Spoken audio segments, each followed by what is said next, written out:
यह कहानी है संघर्ष ही जीवन है। संघर्ष के ऊपर कहानी बताया गया है। यह कहानी शुरुआत होती है एक किसान के माध्यम से। एक बार एक किसान भगवान से बहुत नाराज हो गया। किसान बहुत मेहनती था, बहुत मेहनत से खेतों में अनाज उगाता, उसकी देखभाल करता, पर अक्सर उसकी फसल नष्ट हो जाती। कभी सूखा पड़ जाता, कभी बाढ़ आ जाती, कभी ओले, कभी तेज धूप, आंधी, कोई ना कोई कारण बन जा ही जाता, फिर उसकी फसल खराब हो जाती। एक दिन उस किसान ने गुस्से में आसमान की तरफ देखकर भगवान से कहा, हे ईश्वर, आपको तो लोग सर्वज्ञाता मानते हैं कि आप सब जानते हैं। आपकी इच्छा के बिना पत्ता भी नहीं हिलता, पर मुझे तो लगता है आप छोटी सी छोटी बात भी नहीं जानते हैं। आपको तो ये भी नहीं पता कि खेतीबाड़ी कैसे की जाती है। अगर जानते होते तो बाढ़ आंधी तूफान आते ही नहीं, वो कभी नहीं आते।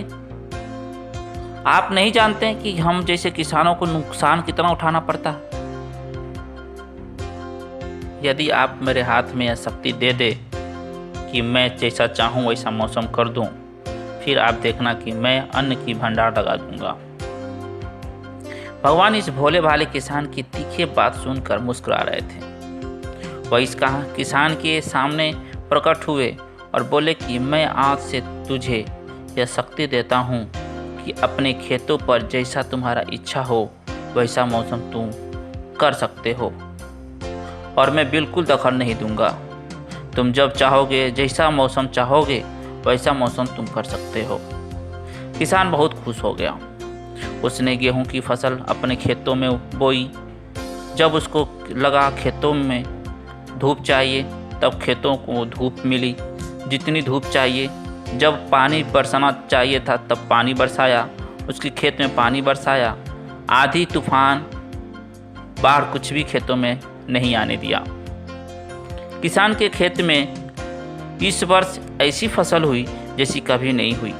ऊंची ऊंची हरी हरी, मन ही मन खुश हो रहा था और सोच रहा था कि अब सबूत के साथ दिखाऊंगा भगवान को कि इसे कहते हैं शक्ति का सही उपयोग। मैं भी सफलता देखकर उन्हें अपने नियम जरूर बदलने पड़ेंगे। कुछ दिन बीते, फसल काटने के लिए तैयार हो गए।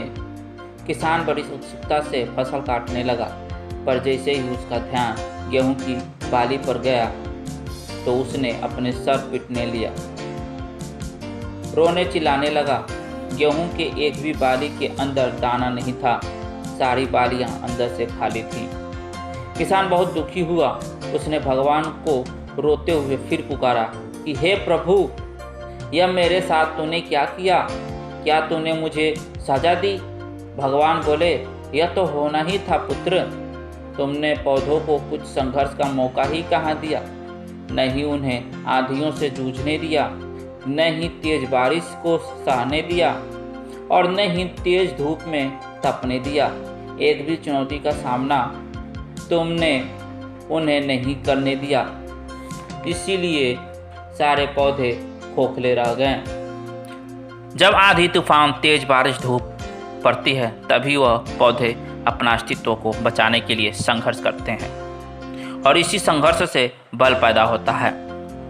जिसमें शक्ति होती है, ऊर्जा होती है, और यही ऊर्जा तो फूटती है। तेरी बालियों में गेहूं की तरह जो नहीं फूटी। तूने उन्हें उन कठिन परिस्थितियों से गुजरने ही नहीं दिया जहां उनके अस्तित्व का जन्म होता। सारी बालियां इसीलिए खाली हैं, एक भी गेहूं का दाना इसलिए नहीं है क्योंकि तूने अपने पौधों को संघर्ष तो कराया ही नहीं। याद रखें, सोने में चमक तभी आती है जब आग में जलना पड़ता है, हथौड़ों से पीटना पड़ता है, जैसे संघर्षों से गुजरना पड़ता है। कोयले का टुकड़ा हीरा तभी बनता है जब उच्च दाब और उच्च ताप की परिस्थितियों से गुजरता है।